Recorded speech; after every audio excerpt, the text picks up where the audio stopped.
आज हमने अपने रिप्रोडक्शन की जो टाइप्स पढ़ी थी उनके अंदर हमने दो टाइप्स पढ़ी थी। एक आपके पास था सेक्सुअल रिप्रोडक्शन और दूसरा था एसेक्सुअल रिप्रोडक्शन। तो उसके अंदर जो हमने एसेक्सुअल रिप्रोडक्शन पढ़ा था, हमने कहा था कि सिंगल पेरेंट ही डिवाइड होकर डॉटर सेल्स बना रहा होता है, सिंगल पेरेंट ही डिवाइड होकर नए ऑफस्प्रिंग बना रहा होता है। लेकिन जो सेक्सुअल रिप्रोडक्शन था वहाँ पर क्या था, दो ऑर्गेनिज़म इन्वॉल्व थे और वो क्या कर रहे थे, एक नया ऑफस्प्रिंग प्रोड्यूस कर रहे थे। तो जब हमने बात की थी एसेक्सुअल रिप्रोडक्शन की, तो हमने एक ही पेरेंट की बात की थी। तो उसके आज हमने कुछ तरीक़ाकार, कुछ मेथड्स पढ़ने हैं जो कि हम देखते हैं कि डिफरेंट ऑर्गेनिज़म जिनके अंदर एसेक्सुअल रिप्रोडक्शन का प्रोसेस पाया जाता है, उनके अंदर डिफरेंट मेथड्स देखने को मिलते हैं। तो हम अगर वाइट बोर्ड पर देखें तो हमारे पास एसेक्सुअल रिप्रोडक्शन के कुछ मेथड में से सबसे पहला जो मेथड है वो है फिशन का। अब फिशन का जो मीनिंग होता है ना, वो बेसिकली होता है डिवीजन। यानी कि फिशन वो प्रोसेस है जिसके ज़रिए कोई भी ऑर्गेनिज़म डिवाइड होकर, तकसीम होकर दो नए ऑर्गेनिज़म के अंदर, दो नए डॉटर सेल्स के अंदर तकसीम हो जाता है और दो नए ऑफस्प्रिंग हमारे सामने आ जाते हैं। तो हम कह सकते हैं कि हमारे पास वो प्रोसेस जिसके अंदर एक ऑर्गेनिज़म डिवाइड होता है, उस प्रोसेस को हम नाम देते हैं फिशन। तो हम कह सकते हैं division of the organism is called as fission. अब ये जो फिशन का प्रोसेस है ना, ये बेसिकली है किसका मेथड, एसेक्सुअल रिप्रोडक्शन का एक मेथड है। अब इसी फिशन का जो है ना, मज़ीद आगे दो टाइप्स देखने को मिलती हैं। एक आपके पास है बाइनरी फिशन और सेकंड वन है आपके पास मल्टीपल फिशन। तो पहले हम देख लेते हैं कि हमारे पास बाइनरी फिशन क्या है। बाइनरी फिशन के अंदर आपको हम देखें तो बाइनरी का मीनिंग होता है टू, और फिशन तो हमने देख लिया है कि डिवीजन का प्रोसेस है जिसके जरिए एक ऑर्गेनिज्म डिवाइड होकर या एक सेल डिवाइड होकर दो नए डॉटर सेल बना देता है। तो वो प्रोसेस जिसके जरिए एक ऑर्गेनिज्म डिवाइड होकर दो नए ऑफस्प्रिंग प्रोड्यूस करवाए, दो नए डॉटर सेल प्रोड्यूस करवाए, उस प्रोसेस को, एसेक्सुअल रिप्रोडक्शन के उस मेथड को हम नाम देंगे बाइनरी फिशन। तो हमारे पास हम कह सकते हैं type of asexual reproduction in which the parent organism, जो पेरेंट ऑर्गेनिज्म है वो क्या करेगा, divided to form two new organism, two offspring organism. एक पेरेंट ऑर्गेनिज्म सिंपली डिवाइड होता है, डिवाइड होकर दो डॉटर सेल बना देता है, दो डॉटर ऑर्गेनिज्म बना देता है। उस प्रोसेस को हम नाम देते हैं बाइनरी फिशन। अब ये जिस प्रोसेस के अंदर एक ऑर्गेनिज्म डिवाइड होकर दो डॉटर सेल बना रहा है, इसके अंदर वो कैसे डिवाइड होता है और दो नए ऑर्गेनिज्म बनते हैं, उसके अंदर बेसिकली दो स्टेप होते हैं। एक आपके पास पहले उस ऑर्गेनिज्म का न्यूक्लियस डिवाइड होता है और सेकंड वन उसके अंदर जो उसका साइटोप्लाज्म है वो डिवाइड होता है। पहला स्टेप क्या होगा, न्यूक्लियस डिवाइड होगा और सेकंड वन साइटोप्लाज्म डिवाइड होगा, और एट द एंड वो जो ऑर्गेनिज्म है डिवाइड होकर दो नए ऑर्गेनिज्म हमारे सामने ला देगा। अगर हम इसकी और बाइनरी फिशन की एग्जांपल्स की बात करें तो हम कहते हैं कि हमारे पास जो माइक्रो ऑर्गेनिजम्स हैं, लाइक प्रोकैरियोट्स हो गए, तो प्रोकैरियोट्स के अंदर मेनली बैक्टीरिया आ जाता है। तो बैक्टीरिया के अंदर हमें बाइनरी फिशन का प्रोसेस देखने को मिलता है। इसी तरह ये जो बाइनरी फिशन का प्रोसेस है, ये कुछ आपके पास प्रोटोजोआ की फैमिली के अंदर भी देखने को मिलता है। लाइक हम अगर अमेबा की बात करें तो उसके अंदर भी कौन सा प्रोसेस देखने को मिलता है, बाइनरी फिशन का। तो पहले हम देखते हैं कि हमारे पास बैक्टीरिया जो है ना, उसके अंदर ये बाइनरी फिशन का प्रोसेस किस तरह होता है। जैसे मैंने आपको दो पॉइंट्स बताए हैं, ये अगर आप याद रखेंगे आपको ये बात समझ आ जाती है। तो किसी भी ऑर्गेनिज्म के अंदर अगर बाइनरी फिशन का प्रोसेस हो रहा है तो आपको फ़ौरन से समझ आएगा कि ये बाइनरी फिशन का प्रोसेस, इसके अंदर दो स्टेप ही मेन होते हैं। जो एक ऑर्गेनिज्म अगर उसने बाइनरी फिशन का सहारा लेना है और दो नए डॉटर सेल्स बनाने हैं, नए ऑर्गेनिज्म बनाने हैं, तो वो दो स्टेप्स ही उसके अंदर होंगे। एक पहले न्यूक्लियस डिवाइड होता है और सेकंड वन साइटोप्लाज्म डिवाइड होता है। तो अब हम अगर बैक्टीरिया की एग्जांपल के ऊपर देखें तो हमारे पास ये जो है ना, आपके पास एक बैक्टीरियम है, पेरेंट बैक्टीरियम, जिसने अभी डिवाइड होना है, डिवाइड हुआ नहीं है। तो उसके अंदर कौन से स्टेप होने थे, एक न्यूक्लियस डिवाइड होना था और दूसरा साइटोप्लाज्म डिवाइड होना था। तो पहले क्या होता है कि आपके पास जो बैक्टीरिया होता है प्रोकैरियोट है, प्रो मीन हमने कहा था कि बिफोर, और कैरियोट का जो वर्ड है वो हमने कैरियन से लिया था। तो हम कहते हैं कि न्यूक्लियस से पहले वाले, यानी कि ऐसे जानदार जिनके अंदर न्यूक्लियस वाज़े तौर पर नहीं नज़र आता, उनको हम प्रोकैरियोट्स कहते हैं। तो क्योंकि बैक्टीरिया के अंदर वाज़े तौर पर प्रोमिनेंट न्यूक्लियस नहीं होता, तो इसी वजह से उसका जो डीएनए होता है ना, डीएनए वो उसके साइटोप्लाज्म के अंदर डिसॉल्व फॉर्म में मौजूद होता है। तो इसी वजह से हम यहाँ पर न्यूक्लियस की बात नहीं कर रहे, सिर्फ किसकी बात कर रहे हैं, डीएनए की।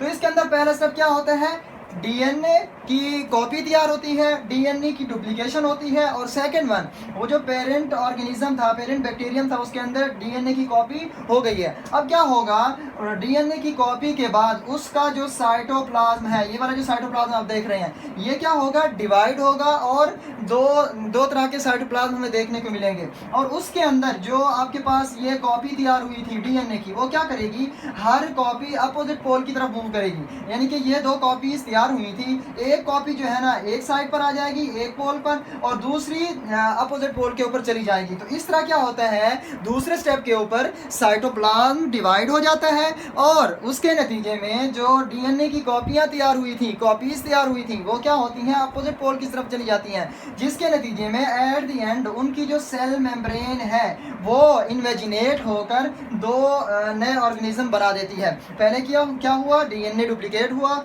और उसके बाद साइटोप्लाज्म डिवाइड हुआ। साइटोप्लाज्म डिवाइड होने के नतीजे में जो आपके पास डीएनए था वो डिफरेंट पोल्स की तरफ गया, और एट द एंड जो इनकी सेल मेम्ब्रेन थी वो इन्वेजिनेशन की तरफ गई। यहाँ से देख रहे हैं आपको, ये इन्वेजिनेट हो रही है, तो इन्वेजिनेट होकर ये दो नए डॉटर सेल्स बना देती है, जिसकी वजह से हम कहते हैं कि एट द एंड हमारे सामने क्या आ जाता है, नए डॉटर बैक्टीरिया हमारे सामने आ जाते हैं। तो ये था आपका रिप्रोडक्शन के अंदर पहला मेथड बाइनरी फिशन का। इसकी अगर हम एग्जाम्पल दूसरी बात करें तो वो क्या होती है, अमेबा। तो अमेबा को हम अभी डिस्कस कर लेते हैं। इस तरह हमने बैक्टीरिया के अंदर देखा है कि बाइनरी फिशन का प्रोसेस हो रहा होता है, और वो जो है ना उसके अंदर बेसिकली दो स्टेप्स हो रहे होते हैं।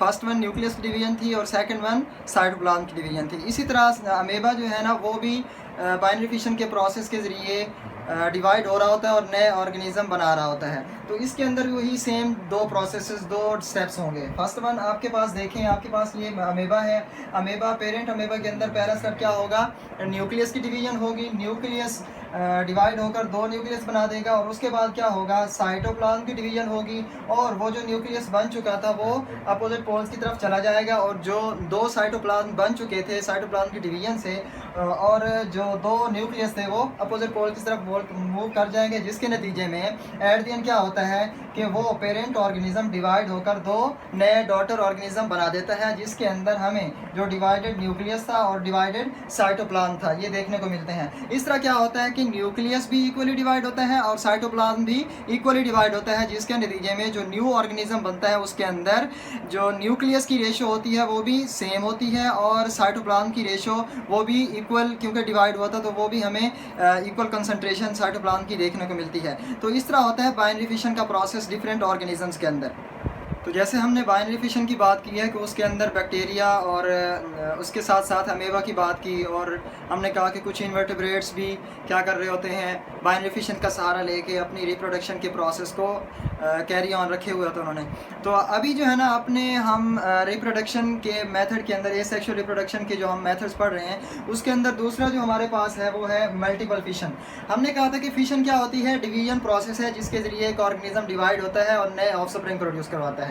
लेकिन इसके साथ एक वर्ड ऐड है, वो कौन सा है, मल्टीपल का। मल्टीपल का मीनिंग होता है मैनी, यानी कि अगर किसी ऑर्गेनिज्म के अंदर मल्टीपल डिवीजन्स हो रही हैं और उसके नतीजे में कुछ नए ऑर्गेनिज्म बन रहे हैं तो उस प्रोसेस को हम क्या नाम देंगे, मल्टीपल फिशन का।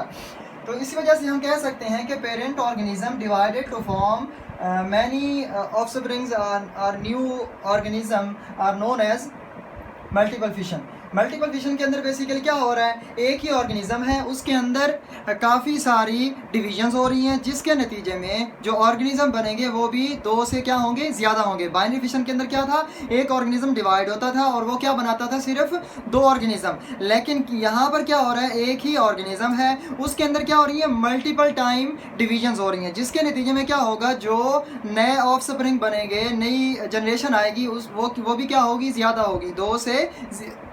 दो से ज़्यादा ऑर्गेनिज्म जब हमारे सामने प्रोड्यूस हों तो उस प्रोसेस को हम क्या कहते हैं, मल्टीपल फिशन कहते हैं। इसकी एग्जांपल हमारे सामने है अमेबा के अंदर। अब आप सोच रहे होंगे कि बाइनरी फिशन का प्रोसेस अमेबा के अंदर हो रहा था, अब मल्टीपल फिशन भी इसके अंदर हो रही है। हाँ बिल्कुल, दोनों प्रोसेसेस इसके अंदर होते हैं, लेकिन जो आपके पास बाइनरी फिशन का प्रोसेस है ना वो अमेबा के अंदर नॉर्मल कंडीशन के दौरान हो रहा होता है। लेकिन जब क्या होता है कि अमेबा को किसी हार्श कंडीशन का, हार्मफुल कंडीशन का या या अनफेवरेबल कंडीशन का सामना होता है, तब जो अमेबा है वो किस प्रोसेस का सहारा लेता है? मल्टीपल फिशन का। यानी कि जब क्या होगा, जो आपके पास अनफेवरेबल कंडीशन है वो आएगी, तो आपके पास जो अमेबा है वो क्या करेगा?